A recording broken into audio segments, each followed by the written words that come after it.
Bonjour à vous tous et merci de votre patience depuis la dernière vidéo.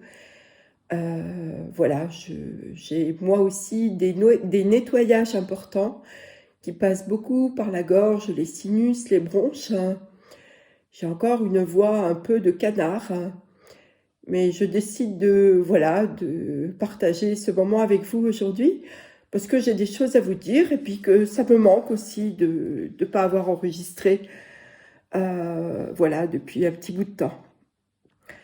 Alors, bienvenue sur ce canal Les Spirales de la Vie avec Christine Madeleine. Nous sommes aujourd'hui le dimanche 6 novembre et j'ai vraiment du mal avec les dates en ce moment et avec le fait de me situer dans le temps, et je crois que c'est bon signe tout ça. Je vais y revenir tout à l'heure.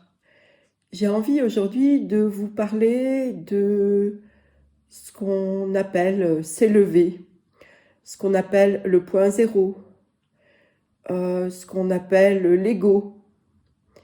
Voilà, faire un petit peu un mix de toutes ces notions qu'on entend beaucoup et dont on ne sait pas forcément ce qu'elles recouvrent.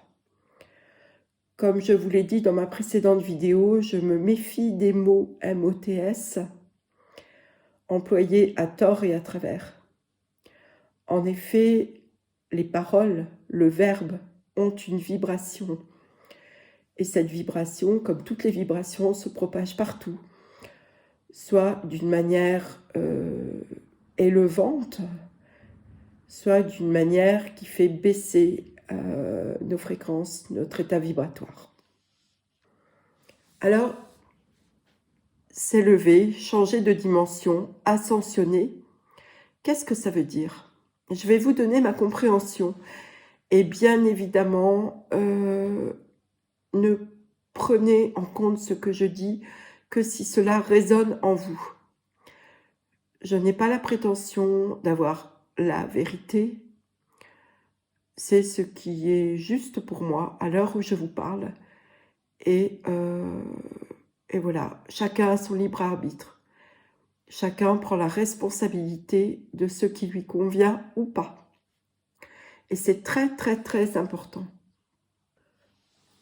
Nous sommes actuellement à la fin des paradigmes d'un monde tel que nous l'avons toujours connu depuis des millénaires. C'est un monde d'asservissement. On parle souvent de la matrice 3D. C'est quoi une matrice? Eh bien, c'est un incubateur. Et cet incubateur, eh bien, il peut conduire vers l'élévation, ou il peut conduire vers quelque chose de mortifère et vers l'involution, qui est le contraire de l'évolution. Or, notre planète et tous les êtres qui y vivent depuis des millénaires sont entrés dans un processus d'involution depuis très très très longtemps. Je vous passe les détails, vous pouvez aller voir pourquoi, comment, etc. Sur d'autres chaînes que la mienne, avec des personnes plus compétentes pour moi, afin d'expliquer ceci, même si, voilà, même si je pourrais expliquer, mais ce n'est pas vraiment de mes compétences, en tout cas pas à l'heure actuelle.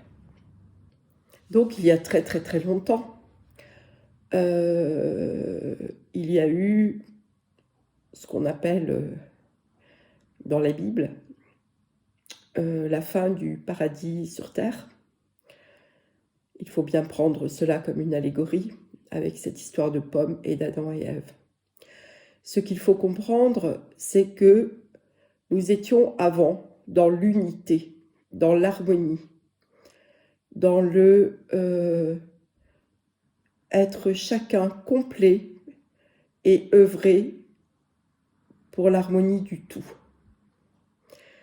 Et que cette harmonie a été abîmée. Il y a eu une scission. Comme on dit, le ver a été mis dans le fruit. Et cette scission a entraîné la dualité, sous toutes ses formes. Nous vivons actuellement le paroxysme de tout ceci, de tout ce processus.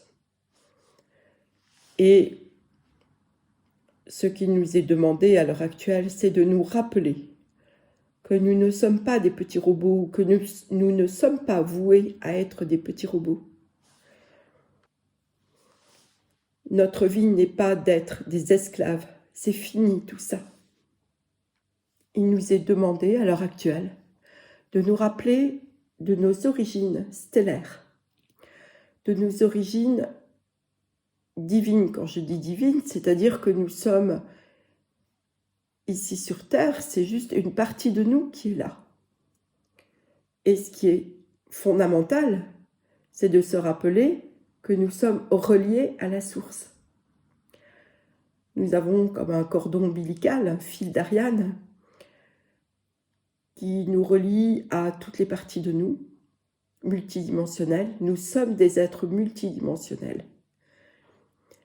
Et nous avons cru, parce que tout a été fait pour nous faire croire que nous étions coupés de cette source et que nous étions tout seuls à nous agiter dans un petit bocal, avec comme seul moyen de survie de taper sur l'autre pour se défendre, pour avoir le dernier mot, pour se sentir exister, ou alors de nous soumettre, avec dans l'idée qu'un jour ça ira mieux. Et évidemment, comme nous avons cru pendant très longtemps que nous étions des êtres coupés de leur créateur, eh bien, tous les systèmes, que ce soit l'éducation, je parle d'une éducation arbitraire et abusive, ou les religions, ou tous les systèmes de domination, appelant à une obéissance aveugle, eh bien, nous ont fait rentrer dans des croyances, nous rendant de plus en plus asservis et bêtes. Alors, quand je dis bête, ça ne veut pas dire qu'on n'est pas intelligent, ça veut dire qu'on fonctionne comme des animaux coupés de la source. Au lieu de mettre notre intelligence, au lieu de mettre nos capacités au service de la vie, eh bien, nous avons, comment dire, j'ai des images qui se présentent à moi, c'est difficile de vous les traduire. C'est-à-dire que nous avons essayé de faire du neuf avec du vieux, en partant de quelque chose qui déjà était vérolé à la base, était vrillé, était tordu, n'était pas sain, et qu'à chaque fois nous avons construit par-dessus. Vous savez, c'est comme quand vous faites une tour avec des cubes ou avec des Legos ou avec des choses comme ça, avec des briques, et que vous ne les agencez pas d'une certaine façon, eh bien au bout d'un moment l'édifice s'écroule. Nous sommes arrivés à un point où nous ne pouvons plus fonctionner comme ça. Même s'il reste 1 ou 2 cubes debout, eh bien ces 2 cubes-là sont pourris. Il est nécessaire que tout tombe par terre. Tout. Pour que nous puissions reconstruire un monde sur de nouvelles bases, complètement nouvelles, basées sur l'amour, basées sur l'entraide, basées sur nous œuvrons ensemble pour la vie. C'est-à-dire que toute notion de « je fais ça pour mon petit confort » ou « je fais ça parce qu'on ne sait jamais » ou « je me garde des petits trucs pour moi parce que quand même, voilà, je ne vais pas tout partager ». Tout ça, c'est fini. Dans ce monde que nous aurons à construire d'ici quelques mois, il n'y a plus de place pour ça. Et c'est là que je veux en venir. C'est-à-dire que s'élever, c'est avoir le courage de ses opinions, c'est-à-dire acter, agir, en étant relié à son cœur, et plus à son mental, et plus au fonctionnement qu'on nous a transmis de génération en génération depuis la nuit des temps. C'est pour cela qu'il nous est souvent parlé de détachement, de lâcher l'ego, de ne plus s'attacher. En fait, ça veut dire quoi? L'ego, c'est quoi? L'ego, c'est le masque qu'on a, le masque social, le masque de personnalité qui nous a été plus ou moins façonné, mais que nous avons endossé depuis que nous sommes petits. Avec les il faut, tu dois, avec les conditionnements, que ce soit à l'école déjà, que ce soit dans notre éducation, que ce soit avec les autres. C'est ce œil pour œil, dent pour dent, où si tu ne te défends pas, eh bien, on va t'attaquer en permanence. Donc, il nous est vraiment demandé de lâcher ça. Et comment est-ce qu'on lâche ça? Eh bien, en prenant de la hauteur, en regardant vraiment ce qui est encore juste, de garder et de remâcher comme des vieux caramels tout mous, tout durs, tout collants. Chacun de nous a le choix de continuer à ressasser des vieilles rancœurs ou de les lâcher. Parce que quand nous continuons à ressasser des vieilles rancœurs, nous restons dans un état de victime. Et cet état de victime, il nous est préjudiciable, à nous d'abord. Quand on se comporte comme une victime, eh bien, on est en quelque sorte son propre bourreau, ou on attire des, entre guillemets, bourreaux, des manipulateurs extérieurs. Parce qu'on émet cette énergie.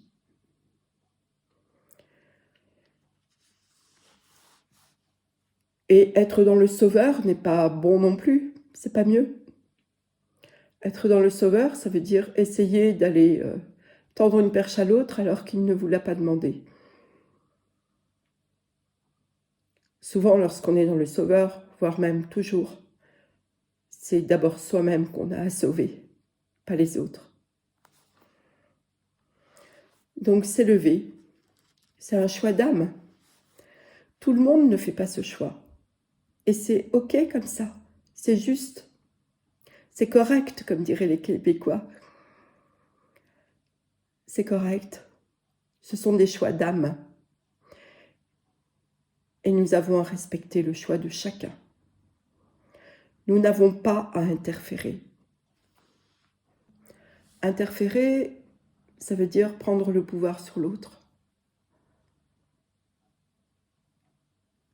Bien sûr, on ne peut prendre le pouvoir sur l'autre que si ce dernier accepte de nous le donner.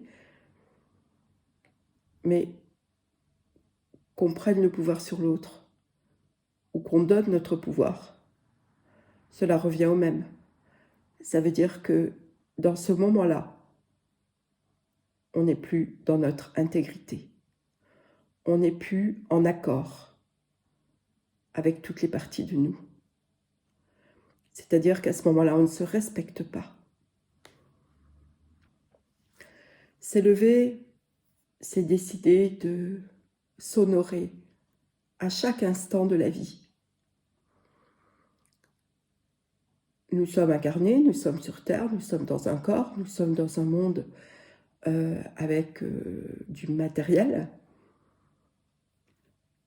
Et il nous est donné à chaque instant la possibilité de vérifier où nous en sommes entre le plus profond état intérieur, le reflet le plus lumineux qu'il y a à l'intérieur de nous, et la façon dont nous agissons, réagissons par rapport à l'extérieur. Cela peut se faire à n'importe quel moment, à n'importe quel moment. C'est un choix de chaque instant. Qu'est-ce que je dis? Qu'est-ce que je demande? Qu'est-ce que je laisse sortir de moi? Qu'est-ce que je laisse entrer en moi? Comment j'agis? Est-ce que lorsque je pose une action, je suis complètement OK et en alignement avec cette action que je pose? Et cela fait appel au discernement. Et il n'est pas facile d'avoir le discernement nécessaire. Quelquefois, et là je sais de quoi je parle, on peut s'emballer, être dans la fougue, être dans l'excitation et partir comme une fusée. Et se rendre compte après que ce n'était pas le bon choix. Personnellement, cela m'est arrivé plusieurs fois. J'ai bien trinqué, j'ai bien meurflé avec tout ça. Et en même temps, aujourd'hui, je sais que ce sont des expériences, que c'était des expériences qui m'ont permis d'apprendre, qui m'ont permis d'aller chercher au plus profond de moi ce qui réagissait en moi, qui m'ont permis de faire la paix avec des traumas, avec des expériences passées, que ce soit dans cette vie ou dans d'autres, avec certainement la loi du retour, ce qu'on appelle l'effet boomerang, par rapport à des actions posées certainement dans d'autres vies. Parce que vous savez que rien ne se perd et que lorsque une action, une parole, une pensée a été émise, eh bien elle nous revient. Elle nous revient de la façon, avec l'énergie avec laquelle nous l'avons émise. Et nous avons tous été des deux côtés, entre guillemets, les bons et les moins bons. Donc forcément, les choses pas très chouettes que nous avons faites dans d'autres incarnations, et peut-être aussi dans celle-ci, à un moment nous reviennent. Et c'est tout cela que nous traversons actuellement. C'est tout cela, ces nettoyages. C'est tout cela, ces moments de fatigue. Parce que tout nous est resservi. On n'a pas besoin de savoir exactement quoi. Il suffit d'accueillir, de savoir que c'est juste, de lâcher, de remettre à l'univers tout ça, en étant en paix. Cela fait partie du processus d'élévation. En faisant comme ça, nous montons nos fréquences d'énergie. Et du coup, nous ne nous laissons plus happer par tout ce qu'on nous sert au quotidien dans ce monde de plus en plus divisé en deux. Je voulais aussi vous parler du discernement. Je vous disais il y a quelques minutes que je m'étais embarquée par passion dans différentes actions, dans différentes manières de vivre certaines choses, et que je m'en étais mordu les doigts plus tard. Et forcément, cela génère des peurs. C'est tout à fait normal, c'est compréhensible.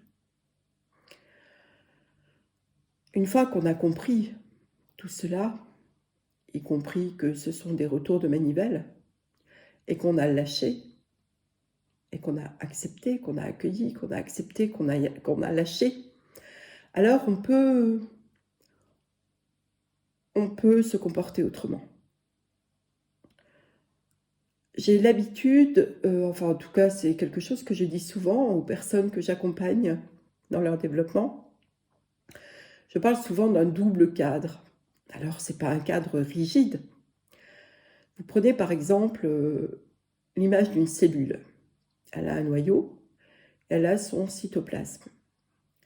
Et puis tout autour, elle a des petits gardiens qui sont vigilants, des petits douaniers là qui vérifient qu'il n'y ait pas d'intrus qui entre.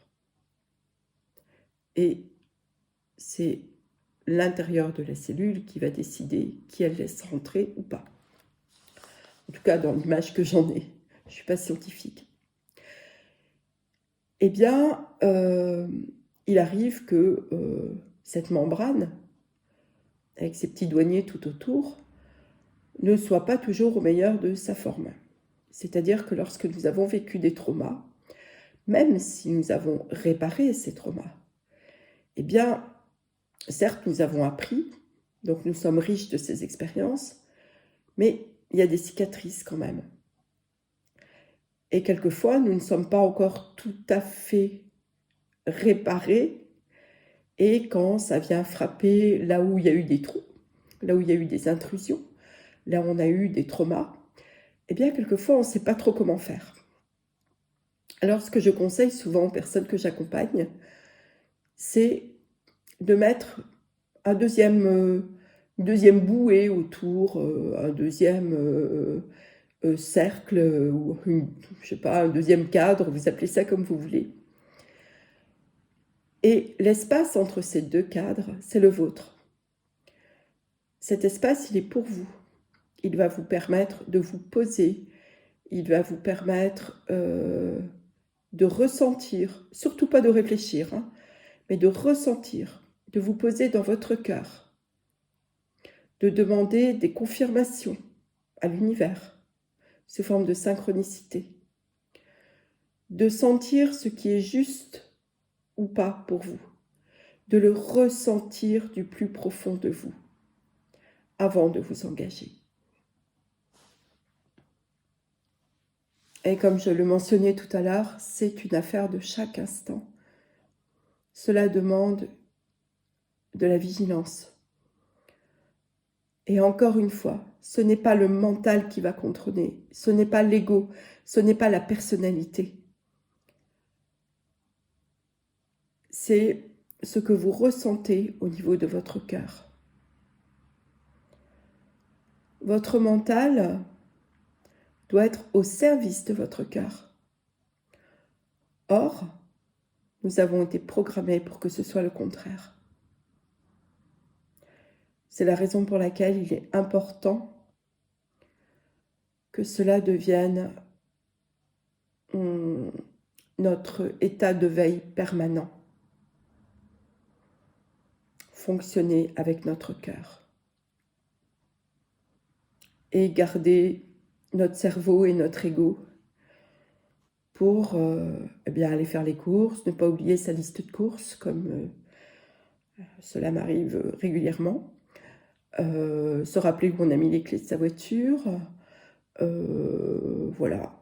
Et pour le reste, se laisser guider par ce qui nous attire, en vérifiant que c'est OK. Par ce que nous aimons. Et lâcher les « il faut »,« je dois ». Voilà, bien, je ne sais pas combien de temps j'ai parlé, mais il me semble que c'est une longue vidéo, en tout cas un long podcast. Je vous remercie de votre écoute. Je suis intéressée à avoir vos commentaires, si vous le souhaitez. En tout cas, moi, ça m'intéresse de savoir si je parle dans le vide ou pas. Vous pouvez m'écrire en dessous de la vidéo. Vous pouvez aussi m'écrire sur mon adresse email, Madilène, avec un M majuscule, @protonmail.com. Je vous souhaite un très beau mois de novembre. Je vous dis à bientôt et je vous souhaite une belle traversée. Je vous embrasse. Au revoir.